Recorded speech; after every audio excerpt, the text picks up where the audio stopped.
बच्चों, विज्ञान विषय के क्लास में आप सभी का हार्दिक स्वागत है।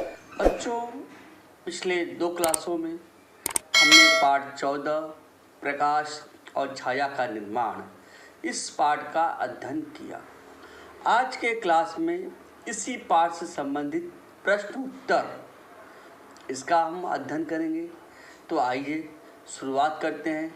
सर्वप्रथम प्रश्न क्रमांक 1, सही शब्द चुनकर रिक्त स्थानों की पूर्ति करो। पहला प्रश्न क्या है बच्चों? डैश प्रकाश का प्राकृतिक स्रोत है। तो प्रकाश का प्राकृतिक स्रोत क्या है बच्चों? तारा। दूसरा है डैश प्रकाश का कृत्रिम स्रोत है। तो विकल्प में मोमबत्ती दिया हुआ है, तो मोमबत्ती क्या है? प्रकाश का कृत्रिम स्रोत है। प्रश्न क्रमांक 3 देखिए, प्रिज्म में से होकर प्रकाश जाने पर प्रकाश डैश रंगों में विभक्त हो जाता है। तो बच्चों 7 रंगों में विभक्त हो जाता है। अगला प्रश्न देखिए, सूची छिद्र कैमरे में बनने वाला प्रतिबिंब डैश होता है। तो बच्चों प्रतिबिंब उल्टा होता है। अगला प्रश्न देखिए, प्रकाश स्रोत के मार्ग में डैश वस्तु आने के कारण छाया का निर्माण होता है। तो कैसी वस्तु होती है? अपारदर्शी वस्तु। कैसी होती है? अपारदर्शी। अगला प्रश्न देखिए बच्चों, प्रकाश स्रोत के मार्ग में डैश वस्तु आने पर उसमें से प्रकाश डैश जाता है। तो प्रकाश स्रोत के मार्ग में पारदर्शी वस्तु आने से उसमें से होकर प्रकाश आर पार होकर जाता है। आइए अगला प्रश्न देखते हैं हम लोग। निम्नलिखित वस्तुओं को प्रदीप्त तथा अप्रदीप्त में वर्गीकरण कीजिए। प्रदीप्त मतलब जो स्वयं प्रकाश का स्रोत हो, और अप्रदीप्त मतलब जो प्रकाश का स्रोत न हो। पुस्तक में से क्या प्रकाश निकलता है? नहीं, अप्रदीप्त है। जलती हुई मोमबत्ती प्रकाश का स्रोत है, प्रदीप्त है। मोमी कपड़ा ये भी क्या है? अप्रदीप्त है। पेंसिल अप्रदीप्त, पेन अप्रदीप्त।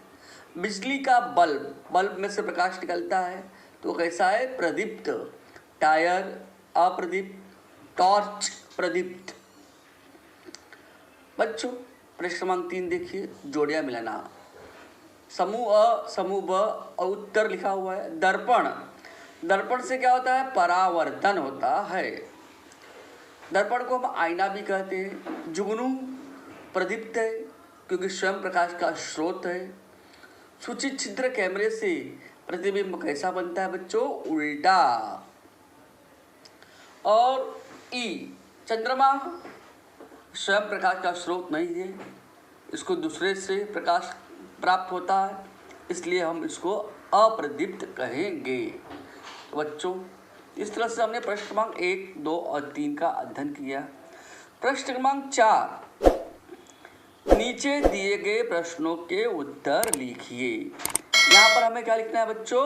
उत्तर लिखना है। छाया का निर्माण होने के लिए कौन सी बातें आवश्यक होती है? कोई छाया जो बनती है उसके लिए कौन कौन सी मुख्य बातें आवश्यक है? तो इसमें 3 चीज आवश्यक है। एक, प्रकाश का स्रोत जिससे प्रकाश निकलता है।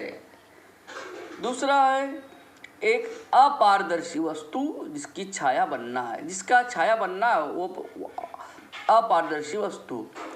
तीसरा एक पर्दा जिस पर छाया बनना है। इस तरह से बच्चों ये 3 चीजें आवश्यक है।